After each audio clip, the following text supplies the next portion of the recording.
Biglaan ho nag-jogging din sa may kalsada. Sasabak ulit si Kalo. Nakakuha pa si Inay ng ligaw na kalabasa, dalawa. Namisa na rin ho yung mga itlog na nilagay natin sa incubator. Nag-harvest din ho ako ng tanim kong siling ilubi. At si Kuya naman ho yung nagluto ng aming pananghalian na masarap na tortang talong.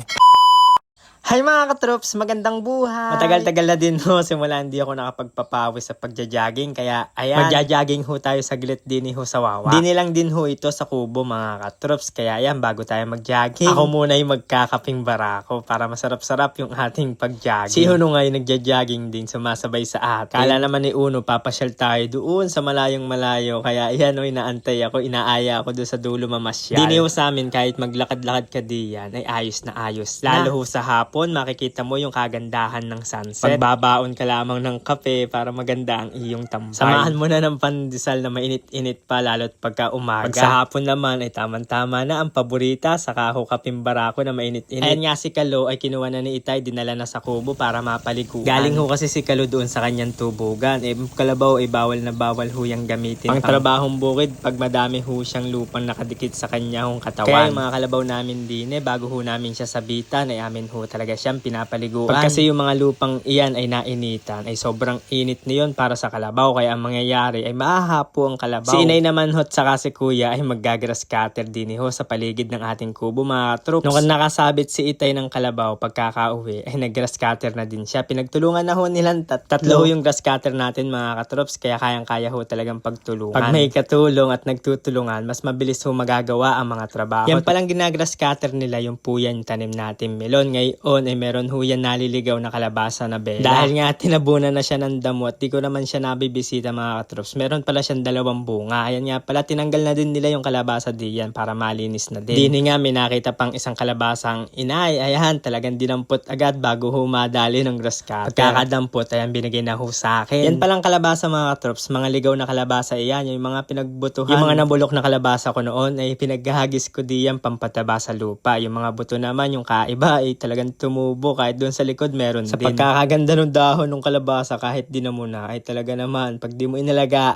Habang pauwi ako sa kubo ay may napapansin akong sumisiyap na sisi. Wala ay meron nga pala ako nilagay na itlog doon sa incubator ko. Baka namisa na. Kaya agad-agad ko ho siyang binisita. Pagkakakita ko ay meron ng 4 na pisa. Tapos meron pang isang lumalabas na ay hindi pa makalabas kasi nga ay tinutuka-tuka pa niya yung kanyang shell. Kagandahan pa ho diyan sa aking incubator mga katrops. Ay hindi ko na siya kailangan isprayan yung itlog ng tubig. Automatic na ho kasi yan, may pang spray diyan sa loob. Tapos yung itlog ay automatic na din siya umiikot. Kaya ho pala nilalagyan ko ng cross o palatandaan yung itlog. Ay tinitignan ko ho siya kung sumasabay ho siya sa ikot. Pag hindi ho siya umiikot, ako na ho yung nag-iikot diyan para balance ho yung pagkaano ng ating itlog. Iniwan ko na ho sila Inay, Itay, saka si Kuya na nagka-grass cutter doon sa kubo. Ako naman ho ay nagpunta doon sa aking siling ilobview at para mag-harvest naman ng siling ilobview. Dahil matagal-tagal di tayo nakapag-harvest, ayan, dinamihan na yung mga hinog at mapupula. Paggayan na ipunang ka na ng mga hinog na siling ilobview ay talagang tiyagaan ka sa pag-harvest niyan dahil nakakaumay. Pero okay lang yan dahil madami na naman tayo magagawang binabad sa suka niyan na pinakurat. Press na press ho yung ating siling ay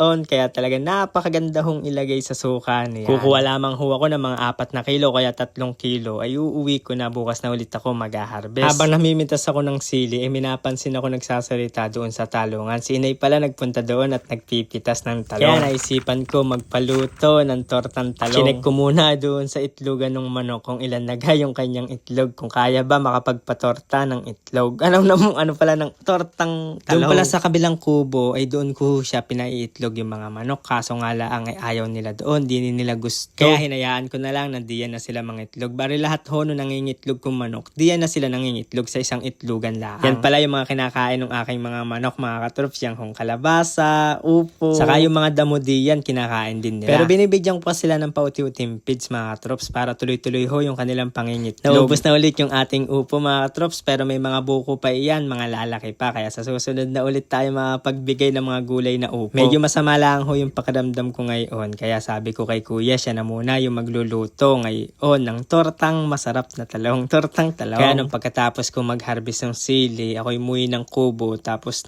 naghilamos lang saglit, nagbanlaw. Tapos humiga muna ako saglit para makapagpahinga. Sabi ko nga, tawagin na lang ako pagkakain na. Pagkaian ho, hindi naman ho sobrang sakit ng aking pakiramdam, ay hindi ko siya iniinom ng gamot. Ginagawa ko ay pinapahinga ko lang ho muna. Kaya habang sila ay busy ho sila diyan sa ibaba, may nagtitinor, may nagluluto ng aming pananghalian. Dini ho sa probinsya, sa bukid, ay talaga makakatipid ka sa panggatong, lalo na pag malakas sa apoy ang iyong lulutuin, ay magkakahoy ka na lang. Wag lang yung mababasa ng ulan yung iyong panggatong, ay panigurado mahirapan ka makapagluto. Ayan nga si inay, busy magtinor ng kanya napitas kaninang talong. Ito ang ating manok, ay klaseng binibilang pa yung kanyang itlog dahil mamaya ay mababawasan na yan. Dalawa lang ho kaninang umaga yan mga katros, dahil na itlog na ho yung ibang ating itlog ay naging 8 piraso na, kaya sakto meron na ho tayong ilalagay para sa ating talong. Nakapag-ihaw at tapos na mag-ihaw ng talong si kuya, kaya ayan, binabaltan na ho niya, binabad na muna niya sa tubig para mabilis ho baltan. Tapos naghukay pala siya ng kamuting baging kanina, kaya ayan, kanya na din ho niyang lulutuin. Di nga pala masyado makangiti diyan ang kuya dahil walang ngipin, pinabunot baga naman lahat. Wala pang pampangipin, pampapustiso, kaya hindi pa masyado makangiti, ay nag-aabang pa, nag-aantay pa na mag-i-sponsor sa kanya ng pustiso. Pagkakaalis ng manok, ayan, sinalisahan agad ng kuya. Iba-iba nga pala yung kulay ng ating itlog, medyo may pagka-brown, dark brown, gawa ng iba-iba hong manok yung nangingitlog diyan. Medyo mabilis ang luto diyan sa torta dahil malakas yung apoy. Kaganda kasi nung ating bagong lutuan. Amihan pala yung pangalan nung ating lutuan na yan. Doon naman ho sa kabila ay Habagat. Kaya ho pala amihan yung aking pangalan diyan sa lutuan ko. Diyan ho sa tinulutuan ng kuya. Gawa na nagagamit siya pagka-amihan na. Pag naghabagat naman ay paniguradong lawaswasan na naman yung apoy diyan. Kaya doon tayo lilipas sa kabila. Ayun naman ho ay kay Habagat. Pag Habagat naman na, ayun naman na natin nagagamit. Kaya siya Habagat. Nakaluto na si kuya. Kaya tara,